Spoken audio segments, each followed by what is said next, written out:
Thank you for coming tonight. I know there's a lot of content, so I'll be very short. Our speaker is an expert on Islam, and he'll be speaking on the subject of Israel or Palestine, right from today's headlines. He was born in Egypt, raised as a Christian. He speaks Arabic and English, and he has devoted his life to teaching the truth of God's word and also the truth about what is taught actually in Islam. And I know he has a heart to reach Muslims with the truth of the gospel and anyone else who will listen. So tonight you're going to learn about what the topic of Israel and Palestine, and you're going to hear what is taught in the Bible on that subject, a little bit about what the Quran has to say about it, what secular Egyptian history says about it, and what recent scientific developments all say to answer that question. So this is important information. Be sure to sign up for his slides, and we'll email them to you. And what he shares will answer the question about what we're seeing on college campuses right now. So please help me welcome my friend and courageous speaker of the truth, Usama Dakdak. Thank you, Brother Paul.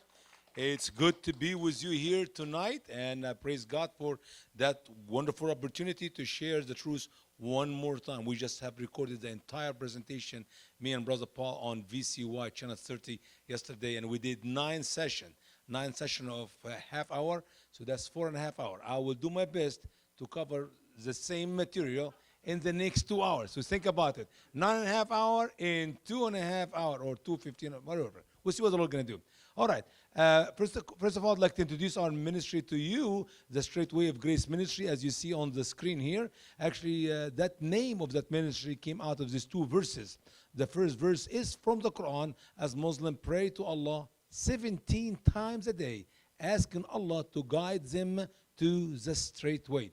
Amazingly, it's been 1400 some years, almost 1450 years, since Muhammad invented this prayer, or somebody invented this prayer and put it in the Quran. And I never heard a Muslim yet to say, thank you, Allah, for leading me to the straight way. They always ask Allah to guide them to the straight way, but they never been led yet to the straight way. Even if the people of the Islamic belief are in their 70, 80, 90s, about to die of old age, they still pray the same prayer, guide me to the straight way. And I believe the reasons they have not been guided yet is not because Allah will answer the prayer, because Allah will not answer the prayer. Allah is not God. It's because we as a Christian did not take the truth of the gospel of Jesus Christ to our Muslim neighbors and our Muslim friends and the Muslim of the world. Because Jesus said He is the way, the truth, and the life, and no one comes to the Father except through Him. That is what Jesus said in John 14:6. And it's up to us to obey Christ and obey the Great Commission to share the truth of the gospel with the lost Muslims, or we just continue to do nothing and they continue to pray and their prayer will never be heard. Sadly, they're dying, going to hell, and they're destroying the world as they are about to make this earth even hell. All right, this is my beloved wife, Vicky, and Vicky is with me here tonight. She have not been traveling with me for quite some time. She was taking care of her mama, 96 years old. She just passed away March 6th. And then now Vicky and I start traveling together again, as we used to do for many years. The study for tonight is Israel or Palestine. It's a question. It's not Israel and Palestine, as people try to make it to be. No, it is Israel or Palestine. Because since 1947, when the British left that land, they actually sought to fulfill their promise to the Jewish people and to fulfill their promise to the Palestinian people. And they said, we will give you your land when we end with World War II. And World War II was over. In 1947, the British, with the best knowledge they have, they decided to just go ahead and break this piece of land to 2 different states. Obviously, it did not work 1948, and it will not work today, and it will not work tomorrow. Why? It's very simple, because the Jewish people will not give up that land, and the Palestinians will not allow one Jewish man or woman to live on that land. So it's a no from the Jews, it's a no from the Palestinians, the Muslims, and the solution is we have to answer the question politically, without political correctness, biblically right. It is Israel or it is Palestine. If you look at the map here on the screen, as I put around the red light here, this is the size of Israel, that green area all the way up to here. Here we go. Now, that piece of land is surrounded Lebanon at the top, Jordan and Syria, and then here you see the Sinai Desert. The Sinai Desert. They actually now call it Northern Sinai and Southern Sinai.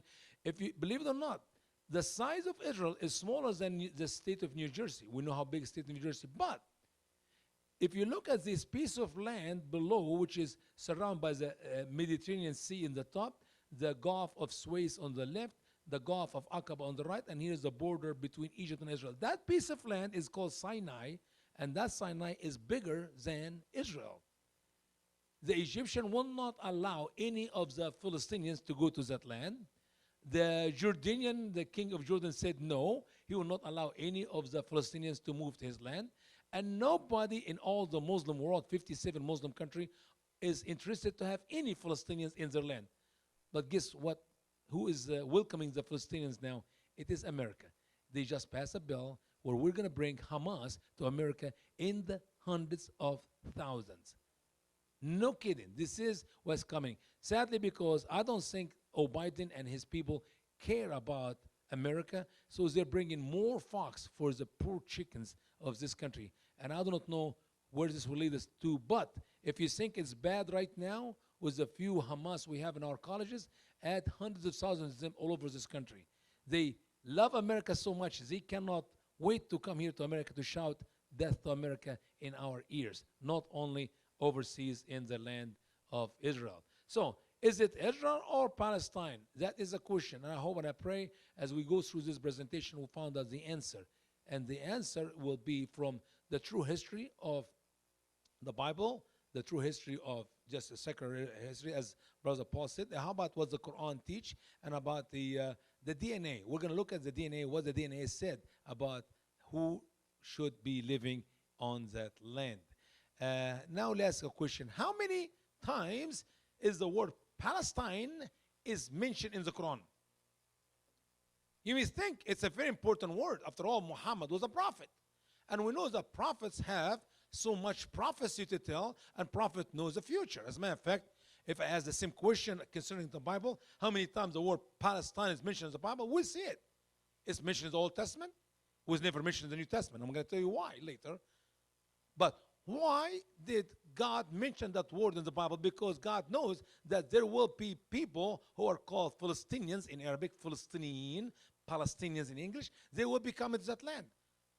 And God knows that they will be like a judgment to his people.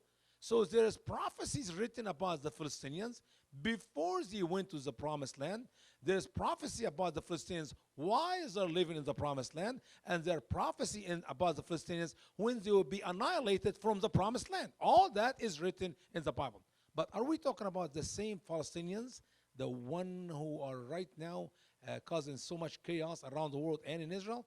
Or we're talking about two different people, completely two different groups?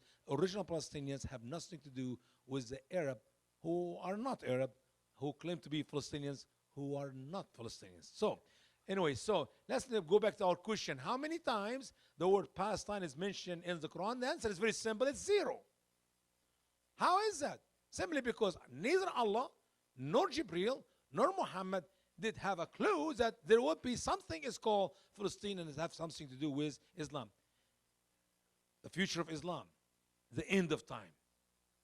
But that's not the case in the Bible. We're going to read some of these prophecies in the Bible to show you that we have more information, which means Ezekiel, Jeremiah, Amos were true prophet. Muhammad is not. Muhammad did not prophesy about anything. And I wonder how in the world you call Muhammad the prophet when he did not have one prophecy about anything, especially when we talk about the topic of Palestine. Now, how many times the word Israel is mentioned in the Quran? I think that's a very important question. Well, guess what? We know there are 44 times the word Israel, the children of Israel, is mentioned in the Quran. Israel himself twice, which is Jacob. Now we know that Jacob in the Bible, God changed his name after a long night of wrestling between Jacob and the angel of the Lord. And he said, I'm not going to let you go unless you bless me. What was the blessing? He said, what is your name? Jacob. It is no longer Jacob. Here is the blessing. You will be called Israel. And then we go on through the Quran. We see the Quran talk about Jacob, Jacob, Jacob, Jacob. Pop, Israel.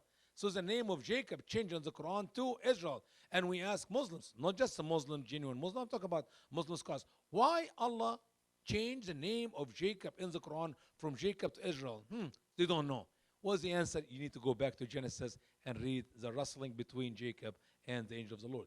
44 times. I'm going to be sharing with you one of these passages which will be used in our study tonight to prove to you that the land of Israel belongs to the Israelites. The promised land, it is the land of the Jews, not anybody else. Not because I believe so, not because the Bible said so, but because the Quran said so. Something Muslims do not know because I don't believe they actually read their Quran. Very important statement was said by Joseph Goebbels long time ago. Obviously, this was the propaganda minister under Adolf Hitler, and he said this. If you tell a lie big enough and keep repeating it, people will eventually come to believe it. The truth is the mortal enemy of the lie. Tell a lie big enough and keep repeating it. American students will believe it. American students will grow up 10, 15 years later and they become American teachers. They believe it. American teachers will grow up a little bit later and they teach it in colleges, and now we have the chaos in America. Why we have this chaos today in America all over our campus, our universities, is because we have lied to our children and they believe that lies and they're doing everything they can to defend the poor Palestinians. As I always say, if you believe what they have been taught in our public schools and you're a Christian, let me say it again. If you believe what our children learned in our public schools about the topic of Israel and Palestine, and you're a Christian, you must stand with Hamas. You must be aggressive against the wicked, evil Jewish people. Why? Because that's what you believe. You believe a lie. You're going to defend that lie. Stay with patience here. Hold your horses or hold your camels. Don't jump on me. You're going to see exactly what I'm talking about a little bit later. So let's talk about here.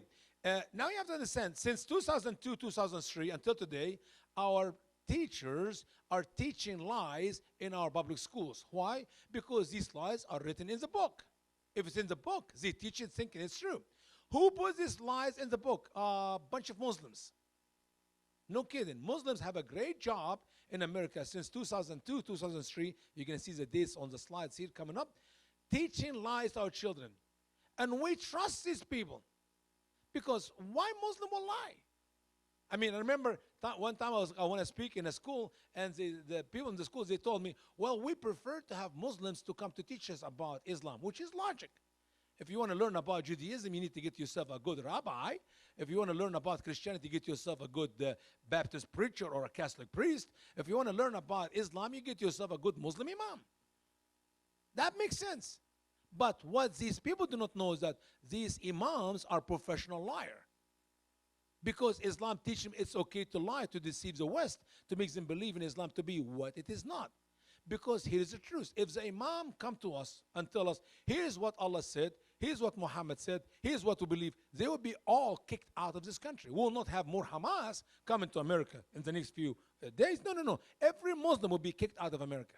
Why? Because the real Islam goes against everything we believe we stand for in this country. Not as Christian Judeo country, but the Constitution itself. We can talk about that for hours, but I'll move on with our study. Here is what Muslims believe about their faith. Can a Muslim deny his faith and be okay with Allah? Now you have to understand, the faith, our faith is the most important thing to us. There are millions of Christians all over the world have been killed by the hand of the Muslims because they refuse to deny their faith. And that is what we're going to see here in Quran chapter 16, verse 106, concerning Muslims and their faith. Whoever becomes an infidel in Allah after he believed, except one who was compelled and his heart is secure in faith, but whoever opens his chest to the infidelity, the wrath of Allah will be on them, and they will have great torment. If you are a Muslim, you became a Muslim, you believed in Islam, a week later, a month later, a year later, said, you know what, I'm going to leave Islam, I don't like it, with your free will, then Muslims must kill you. Why? Because the Quran teach فَلْيَمُتْ وَهُوَ كَافِرٌ, so he must die as an infidel. And Muhammad said, مَنْ بَدَّلَ دِينَهُ فَاقْتُلُوهُ, whoever change his religion, kill him. So you see, the word of Allah and the word of Muhammad teaches Muslims, any Muslim leave Islam must be killed. As a matter of fact, the first war we study in the history in Islam, it's the war of apostasy. That's when after Muhammad died, many of the Arabs left Islam, and Abu Bakr as-Siddiq said, you have to come back to Islam. And he continued to kill. Muslims were killing ex-Muslims until they slaughtered hundreds of thousands of them. And everybody in the Saudi Arabia Peninsula consistently continued to be Muslim until today. And from that day until today, any Muslim leave Islam, they give him 3 days to convert back to Islam. But if not, they will kill him. That is what Sharia, Islamic law, teaches. But here we have the word except. When you see the word except in the Quran, or the word unless, or the word but, or if, or when, there's a very important problem coming after. Except one who was compelled. If you are compelled, and that is the only way you can survive in America, it is the only way you become a president, Barack Hussein Obama in America, or if the only way you become whatever in important position in America, or maybe if it's the only way you can marry an American girl. Honey, I love you. I want to be your husband. I want you to be my wife. We will raise our children. They can believe whatever you want. I don't care about Islam. I'm not a Muslim. My family are Muslim overseas. I have nothing to do with it here. And Muslims do that all the time. And I have never met yet an American young lady. She said, I married my husband because he told me the truth. I'm a Muslim and you are an infidel, and I'm going to force you to become a Muslim, and their children are going to grow up to be Muslim. We're going to name them all Muslim names, and if you don't like it, I'll kill you. I never met yet an American lady who married a Muslim man because her husband told the truth. But the reality is the opposite. All of them have been lied to. And I know hundreds of cases where they fall into the deception of Muslims deny they are Muslims because they are compelled, and that is the only way for them to be married or to get a job, an important job in America. If you are compelled, it's okay. Allah said you can deny your faith. There was a man being beaten by the infidels in Muhammad days, and he denied Muhammad. And then later, he stood up before Muhammad, and he was crying because he knew Muhammad is going to cut his head. And Muhammad said, how about your heart? He said, I believe, oh Apostle of Allah, I believe. He said, that's okay. You will live. You'll be okay. If you ever go back to these infidels, and they're going to harass you or beat you or persecute you, you can always deny me again. That is the opposite of what our Lord and our Savior Jesus Christ teaches in the Bible. You deny me before men, I will deny you before the Father. I will deny you before the angels. That is the first important thing. Muslims can lie and even deny their own faith. So if a Muslim man or woman can deny their faith, you don't think they're going to lie and teach our children lies about Israel and about Palestine? You can bet your life. They will lie. Second important thing is Muslims, we allow them in America to educate us about Islam and to write to us all these lies in our textbooks, in our high school books, because they are Americans. I mean, after all, they are the one who give us allegiance. I mean, I hear so many times liberals say, they are willing to die for us. They join our militaries. They're Americans. They're good Muslim Americans. They're good Muslim, excuse me, you're talking like an oxymoron. There is no such a thing as Muslim American or American Muslim. If you're a Muslim, you cannot be an American. If you're an American, you cannot be a Muslim. Why do you say they're good American Muslim? Well, they gave us allegiance. What do you mean? Oh, when they became citizens, they stood up before the flag of the United States of America and they raised their right hand and they repeat after the judge or somebody, I pledge allegiance to the flag of the United States of America and to the republic for which stand blah, blah, blah, blah, blah, blah. Since they say that, now we clap hands and we say, congratulations, you are Americans. Yeah, we are American. And they also hold the American flag for a few minutes while they're in the court or whatever the place they're giving the allegiance to us, and then they go home, the flag go to the garbage can, and goodbye America. Listen to what Allah said about Muslim lying as they give us their allegiance, or Muslim lying as they even swear on their most holy book, the book of the Quran. Allah will not hold you responsible for your mere utterance in an oath, but He will hold you responsible for that which your hearts gained. And Allah is forgiving, forbearing. The question is, did you mean it when you said it? When Faisal Shahzad was about to put the next bomb in New York Times Square, and he was arrested for it. Of course, he was working with FBI, thank God. There was not a real bomb. And he stood up before the judge lady a few years ago. She asked Faisal Shahzad, didn't you just become a citizen last year? He said, yes. Didn't you just give us allegiance last year? He said, yes, I said it, but I did not mean it. And I wonder how many Muslims in America, when they give us the allegiance, they really mean it. Because I don't believe you can understand the depths of the deception of Islam unless you know Islam. You see, in Islam, you are a Muslim because you submit. You already give your allegiance to who? Number 1, to Allah. Number 2, to Muhammad. Number 3, to Islam. Number 4, to the Muslim country where you come from. Number 5, to the Muslim country you're friends with. Number 6, to the Muslim countries you're enemy with. So when you put these in the right order, where America will fit? Nowhere. There's no place for America for a Muslim to give allegiance. So raising the right hand, even on the Quran, if they put their hand on the Quran and they say, I am going to be faithful to this country. I will fight for this country. I will do this for this country. I'm going to be true. That's all bunch of lies. Bunch of lies. Why? Because they already give their allegiance. It's already taken by Allah, Muhammad, Islam, the Muslim countries, and so on and so on. Now, we have in America 120 some politicians who ran last election. You know what's so amazing about all these? They are in unity of being Muslims, and we are in unity of being ignorant, or I say stupid, about these Muslims. They all swear on the Quran. A Quran which in Quran chapter 2 verse 225, Allah taught the Muslim it's okay to lie when you give an oath. And we believe them that they're giving an oath for that office which they're holding in this country, and they're going to be faithful. Yes, Ilhan Omar will be faithful. Yes, Rashida Tlaib will be faithful. Yes, Keith Ellison will be faithful. You, good luck to you. Faithful to who? To Allah or to you? To their constitution, Sharia, Islamic law, or to the U.S. Constitution? God help us.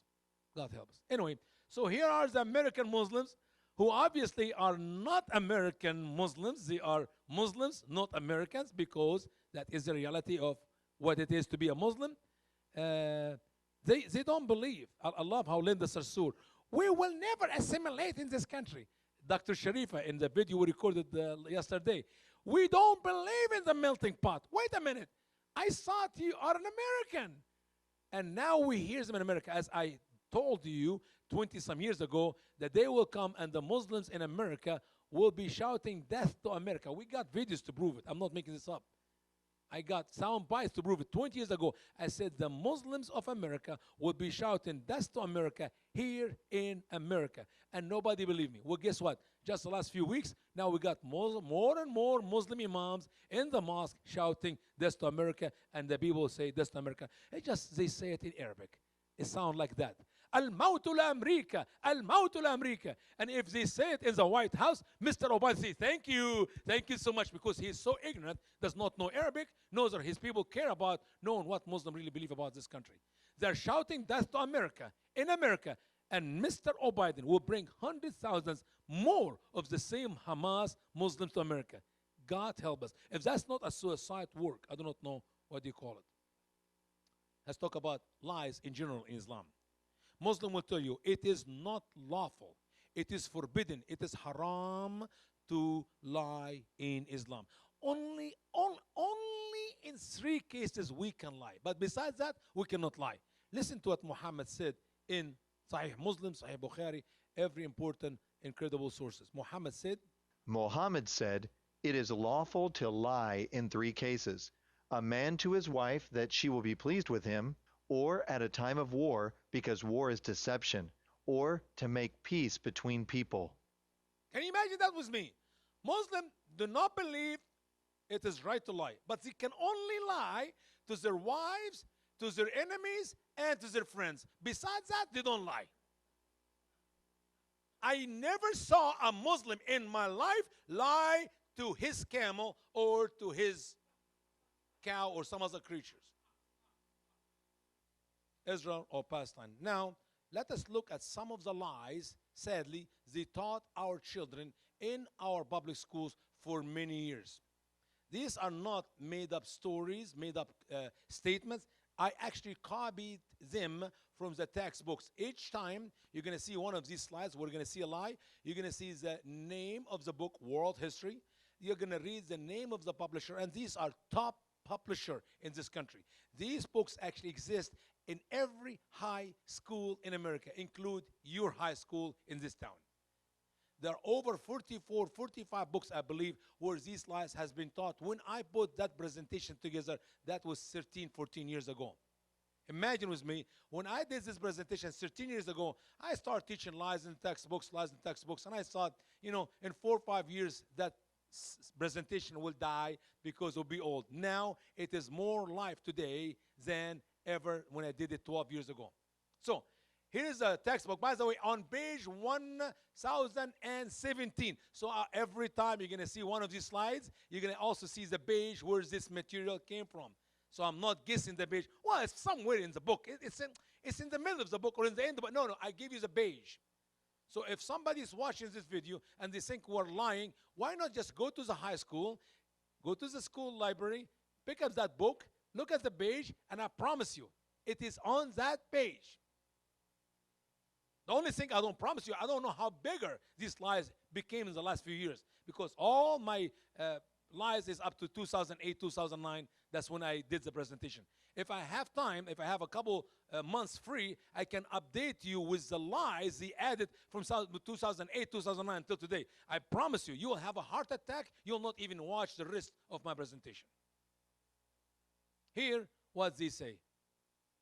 The land now called Palestine consists of Israel, the West Bank, and the Gaza Strip. The land now called Palestine. Who called it Palestine? I challenge the teachers of our public schools in America and the professors of our university to Google. Prophet Google is so beautiful. You can learn everything you want to learn from Prophet Google. Show me a map. Most wonderful, educated professors and teachers in this country, America, show me a map which has the word Palestine or Palestine in it. Not the one that's made in Palestine. I'm talking about historical map. Show me a map that 20 years ago, 30 years ago, 50 years ago, 100 years ago, has the word Palestine in it, not the one made by the Hamas. I mean, I show you a map 2,000 years ago. We have maps, literally, from the days of Alexander the Great. We have maps. Literally 300 years before Christ. Show me one map has the word Palestine in it. And you can Google on your phone, you can Google on your computer, you can Google on your, whatever search you want to search. It doesn't exist. But since the textbook said the land now called Palestine, that means it's true. And by the way, the Israel is part of it, the West Bank is part of it, and Gaza Strip is part of it. No, that is a lie from the bottom of hell. Let's move on to the next lie.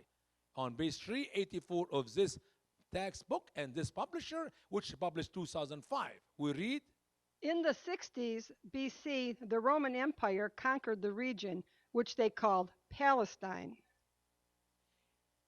It's mixed truths and lies in one slide.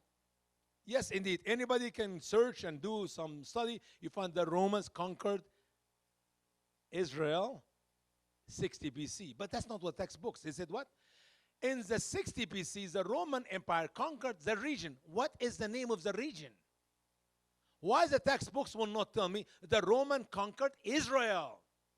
Because if I put the Roman conquered Israel, then I lost my point from telling you that that land is actually Palestine. So that's the first lie. They don't give us the name of the region. Ask the Romans, when you went to that land, what was the name of the land? Who was living in that land? Oh, they were Palestinian. No, there was not one Palestinian. There were the Jewish people. And what was the name of the land? It was called Israel. So the Roman conquered Israel 60 BC. Now, if you look at the slide here, and they said what? Which they called Palestine. If I ask you an honest question and answer me honestly, when did they name that land Palestine? According to the slide, in the 60s. That's the only date I see on the slide. But what is the truth? The Roman named that land Palestina 150 years after Christ. That's why you will never see the word Palestine ever mentioned in the New Testament, because the New Testament was written from the birth of Jesus all the way until 100 years, 110 years, the book of Revelation, which was written by the beloved John in his old age, and that was the end of the New Testament. Until John died, there was another 30 more years for the Roman to name that land Palestina. You could not find any writings by any historian, Jewish, Roman, Greek, French, Egyptian, any historian at this time who will tell you the name of this land is Palestina until 150 AD, not before that. As I always say, I was born October 23, 1967. Sorry, 69. I'm getting my name wrong here. So, if you have asked my mother on the 22nd, what are you going to name your girl? She said, I don't know. She may be a boy. Oh, if you have a boy, well, I don't know. I have to wait until the baby is born. Because years ago, they did not know the gender of the baby before the baby was born. So October 23, 1969, they named me Usama because that is after they found out they have a baby boy. Any date before that, I did not exist. Any date before 150 AD, the name Palestina never exists in any piece of land in the world. And the Romans named it Palestina, not because there were some Palestinians live there, but because of their hatred to the Jewish people. They just want to remind them of the hard days they have with the Philistines, the original Philistines, not the one we have today in Israel. Let's move on to the next slide. Many Jews had immigrated to the Palestine Mandate, believing it to be their promised land. Excuse me. Many Jews migrated or immigrated to Palestine. Literally, when the Jewish people were going back to their home country, were they going to Palestine? So grandpa and grandma, hey, Johnny boy, Moses, and all the children, we're going to go all together back to Palestine. We miss Palestine so much, we're going to go. No, they say, we're going home. We're going back to Israel. We're going to the promised land. Not one Jew ever said, oh, boys and girls, come on, grandpa, grandma, we're going to go to Palestine. Only in our textbook you find these garbage lies. But in reality, not one Jew ever immigrated to Palestine. And then he said, believing it to be their promised land. Excuse me, if it is their promised land and that's what they believe, why is it called Palestine? Or it may be just in their head. It is not the promised land. It is not Israel. It is Palestine. God help us. God help us. Move on. Next slide. In the same page, 996, we read. The Zionists wanted the land of ancient Israel to be a home for the Jewish people. They wanted it. It is not true. It's just, once again, in their head. And I love what Brother Paul found about this slide. 3 different words. The Zionists wanted the land of ancient Israel to be home for the Jewish people. Excuse me. The Zionists is the Jewish people, or you can call it the Israelite, wanted the land of ancient Israel. Okay, I'm glad they know it. It is the land of ancient Israel to be home for the Israelites. Can you imagine that? I take the word Zionist out, I take the word Jewish people out, and about Israel, Israel, Israel. Wow. Where is the lie? There's no lie. But they play with words to play with the mind of our youth in our high school. Of course, they're 17, 18 years old, for heaven's sake. I can even lie to your teacher who teach high school, and I convince them with my lie. These kids, they believe whatever they've been told. God help us. God help us. Here is what I call lies in the textbook. Now, here is the response. When you see response summaries, that means here is the truth. Here's what we ought to teach our children in our public schools instead of the lies they've been shoved in their brain for the last 15, 16 years, 2004, 2005, 2006, and so on until today. And sadly, I tell you here tonight, until the American people wake up, until the church wake up, because the church in America is in a coma, these truths will never be put back in the textbooks, but more lies and bigger lies will be inserted extra to that which we have already in our textbooks. Here is the truth. The state of Israel is not called Palestine. It's called the State of Israel. Okay? Good, good. I'm glad you got this, all right? Move on. Let's move on. Here we go.